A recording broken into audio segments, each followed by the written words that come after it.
나 같으면은 그걸 아는 순간에 용서가 안 될 것 같아. 친구도 버리고 내 핀니도 버리는 거야. 그러니까 잘잘못 안 따져보고 바로 그냥 그럼 덮으시겠어요? 그건 약속이 필요가 없어. 그런 식으로 그렇게 갔다면은 그건 다 판도이지, 친구끼리.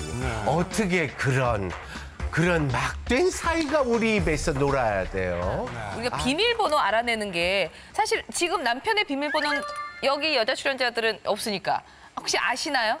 저는 지금 이제 만나는 사람의 패턴이에요. 요새는 스마트폰 그쵸. 다 패턴이라는 걸 하는데 저는 좀 제일 이상적인 게 그건 것 같아요. 굳이 알려고 하는 것도 사실은 좀 적당하지 않은데 또 상대방이 굳이 내가 안 보기 숨어서 패턴하고 이것도 좀 되게 어색한 건 맞는 것 같거든요. 그냥 자연스럽게 해서 자연스럽게 제가 그걸 알게 되는. 대부분의 여자들의 특징이 뭐냐면 딱 사귀게 되면 결혼 전에 이미 100일 되면 우리 기념일로 비밀번호 지정. 그리고 옛날에 많이 되게 커플 요금제. 맞아. 그러면 음성사서함을 비밀번호를 하나로 해서 뭐 서로 확인. 그거는 아니다. 근데 그런 경우가 되게 많아요. 그 여자들은 계속 남자친구한테 내가 확인해? 나 못 믿어? 근데 왜 말 못해? 뭐 숨기는 거 있어? 뭐 이런 식으로 하는 여자들이 사실 더 많은 것 같아요. 인정하기 싫지만 여성들이 반성해야 되는 게 자신감의 결여예요. 자신감이 없어서 그렇게 남자들을 쪼고 확인하고 의심하고 그러는 거지. 술 마시고 집에 들어간 와이프들은 어떤 이쁜 여자랑 섹시들이랑 놀았을까 하는 것 같아서 그것조차 감추는데 우리 여성들이 좀 남자들 좀 숨 좀 쉬게 해주자. 사생활을.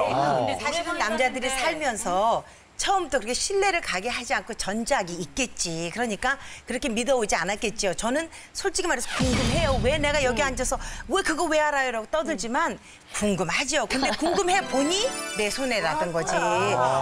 그러니까 안 알고 싶다라는 거고요. 나를 보호하기 위해서 안 알고 싶은 거지. 궁금해요. 근데 요새는요 희한한 게 있대요. 뭐 이게 전화번호만 나오면 그 사람 사진 같은 거 이런 게 그 신상 명세들 꽉 뜨는데 이름은 남자 이름으로 해놓고 얼굴은 여자 얼굴 뜨는 거죠. 그러니까 정말 진짜요. 저리 해놓으면 속 시끄러운 거예요. 그러니까 제가 아무리 안다고 해도 남자들은 나름대로 머리 꼭대기 위에서 그 아내를 다스리는 법을 알고 있는데 거기에 내가 길을 써본들 야 놀아라 이거 늙어던 보자 이런 열 거죠. 사람이 한도도 못 지켜. 맞아요. 사이에 전화도 함부로 하면 안 된다고 생각해요. 부부 사이에 전화를 함부로 하면 안 된다고 생각해요. 그 상대방에게? 네, 저는 결혼한 지 16년이 됐는데요. 결혼 초에 와이프가 제가 맨날 술 먹고 늦게 들어가니까 맨날 전화를 하는 거예요. 내가 집에 가서 얘기했어요. 당신 왜 전화하는 거야? 당신 걱정돼서 그렇대. 나는 합법적으로 안전한 곳에서 술을 마시고 있어. 그리고 나는 다 큰 성인이기 때문에 알아서 잘 들어가. 그리고 나는 주사가 없기 때문에 실수하지 않아. 걱정하지 마. 단 전화할 때는 두 가지다. 집안에 긴급한 일이 있거나 꼭 전화해야 돼 기묘한 일이 있을 때만 전화를 해라. 아이가 아플 때라든가 그럴 때는 전화를 해라. 낮에도 전화하면 안 돼요, 그럼? 네, 일하는데 방해돼요. 진짜? 저는 진료 시간에 전화를 받지 꼭 않습니다. 물어보고 싶을 수도 있잖아요. 오늘 밥을 차려야 돼 말아야 돼. 문자는 남기라 그래요. 된장을 끓여, 김치를 끓여. 제가 먼저 얘기합니다. 있잖아요. 저는 집에 들어갈 때 먼저 얘기해요. 나 오늘 집에서 저녁을 하니까 저녁 나 된장찌개가 먹고 싶어. 그건 집사람 사는 거잖아요. 나 아니에요. 오늘 들어가니까 그렇지 않습니다. 저는 이걸 되게 중요하게 여깁니다. 저는 우리 와이프가 꿈이 뭐냐면 제가 의처증이 있는 게 와이프의 꿈이에요. 저는 방처증이에요. 방목을 합니다. 와이프도 자유롭게 살고 저도 자유롭게 살고. 다 큰 성이니까 자기가 한 일은 책임을 져야 된다고 생각해요. 제가 예를 들어 바람을 폈다고 합시다. 근데 만약에 제 핸드폰을 우연히 봐서 바람을 핀 거 찾았으면 바람 핀 건 두 번째고 핸드폰, 저희 사생활에 침해한 거에 전 분노할 것 같아요. 바람 핀 잘못은 두 번째고 그 사람의 사생활을 침해하는 건 전 용납을 할 수가 없어요. 아니 나 그런 케이스 봤어요. 네. 그 만약에 휴대폰에 여자하고 나눈 문자가 있었는데 이 여자친구가 이걸 풀었어. 하루 맹쟁이를 이렇게 해가지고 풀었어. 그래가지고 이거 어떻게 된 거냐 그랬더니 너 왜 내 전화한테 손댔냐고. 도리어 화를 내고 도리어. 그거 화를 낼 수 있는 저 그게 맞다고 그게 맞다고 생각하세요? 네. 불법인 경우가 너무 많지 않나요? 네. 예, 지금 이렇게 보는 것도 불법이죠. 두 가지로 생각하셔야 될 것 같아요. 하나는 무조건 범죄예요. 무조건 범죄예요? 범죄이기 때문에 남편이 이혼하지 않은 상태에서라도 남편이 아내 고소하면은 형사처벌 받아요, 아내가. 그러니까 바람핀 건 두 번째 문제라는 게 맞는 말씀이세요. 내 걸 왜 봤어라는 주장이 사실은 설득력이 있으신 거예요. 더 세게 나가도 설득력이 있는 거고 두 번째 고민하셔야 될 부분은 그 관계는 끝난다고 보면 되잖아요. 본인이 이혼을 원하지 않아서 단지 남편의 어떤 그 부정행위를 알고 싶어서 했을 수 있는데 결국 그 관계는 이혼으로 가게 될 수밖에 없다는 거죠. 그러니까 두 가지를 감수할 수 있으시면 하시는데 와이프의 사생활을 얼마나 존중하냐면 와이프의 옛날 사진을 본 적이 없어요. 어렸을 때 사진부터 어렸을 때 사진 안 보여주려고 하니까 저는 일체 본 적이 없어요. 저는 이렇게 와이프의 과거에 대해서 완전히 남자가 봉인을 해야 된다고 생각을 합니다. 이야. 자, 지금 과거 얘기 나오셨는데 와이프의 옛날 사진을 본 적이 없다라고 얘기하셨는데 요 얘기에 대해서 이런 과거사에 대해서 얘기해 주실 우리 이혜정 선생님 박수를 한번 들어볼까요?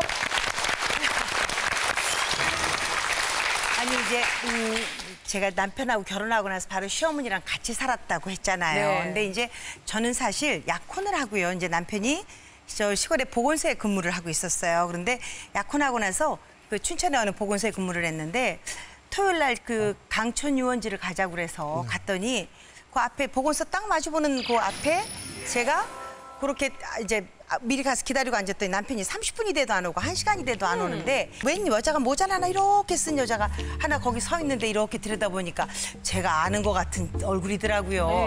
저 내 동창 아니야? 그리고 이렇게 얼굴 보고 있는데 굳이 아는 척은 하기 싫어서 그냥 그러고 있었어요. 근데 제 남편이 제 약혼자가 나오는 거예요. 그런데 뭐라고 얘기를 하는데 인상을 막 쓰면서 이렇게 나오는 거예요. 그래서 이제 그런가 보다. 그러고는 뭐 굳이 그 사람이 누구냐고 물을 필요도 없고 뭐 환자나 뭐 이런가 보다 생각하고 그냥 말았죠. 그러고 났는데 결혼을 하고 이제 시어머니를 모시고 살았어요. 근데 신혼여행 갔다 한 일주일쯤 됐는데 마늘을 이렇게 까고 앉았는데요. 느닷없이 저희 어머니가 이제 마늘을 까시면서 갑자기 얘 너 참 네가 승리자다 이러시면서 이제 말씀을 꺼내시는 거예요. 그래서 이제 너희 남편이 한 2년 세기내가 있었다 하시면서 이제 그거를 어머니 의도는 절대로 너 남편 여자친구가 있었어 막 이런 얘기가 아니라 당신이 얼마나 그 얘를 띄어내고 너를 맞이했는지에 대한 당신의 노고를 이제 저한테 자랑하시는데 알겠다. 자랑하시는 거예요. 근데 순간에 딱 제가 느껴지는 게 그럼 보건소 앞에서 내가 약혼하고 본 사람이 그 사람인가? 이런 생각이 제가 딱 들어서 어머니 그럼 키가 이렇게 됐던 이름이 요런 친구 요 친구였나요? 하니까 어머니가 너 걔 이름을 어떻게 아니? 이러시는 거예요. 어머니 제가 아는 친구 같아요. 그랬더니 갑자기 어머니가 이제 그 친구의 집안을 막 얘기를 하시면서 못했던 이유를 막 얘기를 하시더라고요. 근데요 기분이 굉장히 나쁜 거예요. 근데 어느 날 갑자기 이렇게 막 짐 정리를 이제 제 짐이랑 같이 정리를 하는데 남편의 일기장이 하나 뚝 떨어지는 거예요. 그러니까 저희 남편이 버리지 못하는 그 자기의 습성 때문에 자기 발등을 자기가 찍은 거죠. 이제 그래갖고 일기장에 쭉 고등학교 때부터 쓴 일기장이 쭉 나오는데 정말 어느 부분부터 그 친구에 대한 이야기가 쭉 나오는 거예요. 가다가 보니까 또 사진이 2장 거기에 이렇게 끼어 있는 거예요. 제 남편의 여자 보는 눈이 정말 없는 게 그때 그 여자나 이 사진의 여자나 저나 인물이 그닥 별 미인은 그냥 없더라는 거죠. 그래서 아까 오메나 선생님 말씀하신 것처럼 이거하고 헤어져봐야 또 그런 거 만난다라는 게 정말 맞는 말씀이라는 생각이 드는 건데요. 그래도 그 셋을 합쳐보면 그중 그래도 인물은 지가 되거든요. 아니 그러니까 이제 좀 그런 위안이 좀 드는 거예요.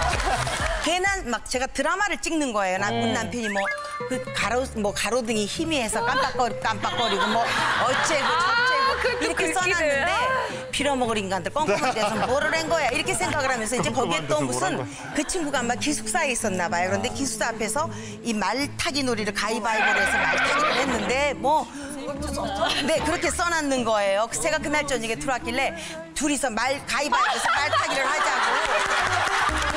말타기 이렇게 타는 거야. 하자고 그러니까 저희 남편이 왜 느닷없이 말타기를 안 하냐고 안 한다고 그러더니 절 보고 무거워서 말타기 하면 나 찌그러져 그거 안 하는 거예요. 그러니까 또 제 마음에 아니 그러면 걔는 몇 킬로나 됐나 걔도 날씬하진 않아 뭐 이런 막 별 생각이 다 들었는데 제가 한참 생각을 했어요. 하다가 남편한테 제가 그냥 그거를 내놨어요.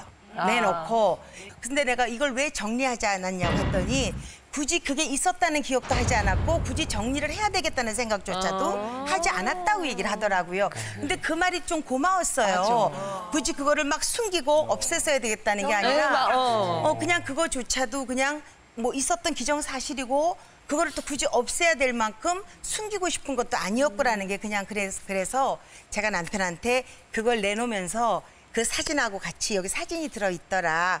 본의 아니게 내가 보게 됐지만 내 기분이 지금 너무 죽을 만큼 힘이 드니까 이걸 지금 내 앞에서 없애주면 어떻겠느냐고 그렇게 얘기를 하니까 남편이 그러니까 저한테 그러는 거예요. 그 자리에서 들고 나가더라고요. 그러더니 바로 그걸 들고 아파트로 그렇게 내려나가요. 그래서 제가 얼른 베란다로 가서 봐야지. 또 어디다 베란다로 가서 묻어놓나 보네. 이렇게 쳐다보니까 그거를 이렇게 쳐다보니 딱 덮어서 그거를 이렇게 돌아가더니 찍고 서 있는 거예요. 그래서 제가 베란다 구석탱이로 가서 대각선으로 이렇게 보이길래 가서 이렇게 보니까 그걸 찍고 이렇게 서 있더니 한 5분 정도 있더니 그냥 아이스크림을 2개를 사가지고 들어왔어요. 들어와서 저한테 그냥 그 아이스크림을 하나 주면서 그래 미안하다고 속 불났지 그러면서 이거 하나 먹고 나는 이걸로 다 이제 마음으로 없는 이야기니까 당신도 이거는 생각 안 해줬으면 좋겠어라고 멋지다. 이렇게 얘기를 하더라고요. 그래서 저는 그냥 그걸로 그냥 다 묻어버렸는데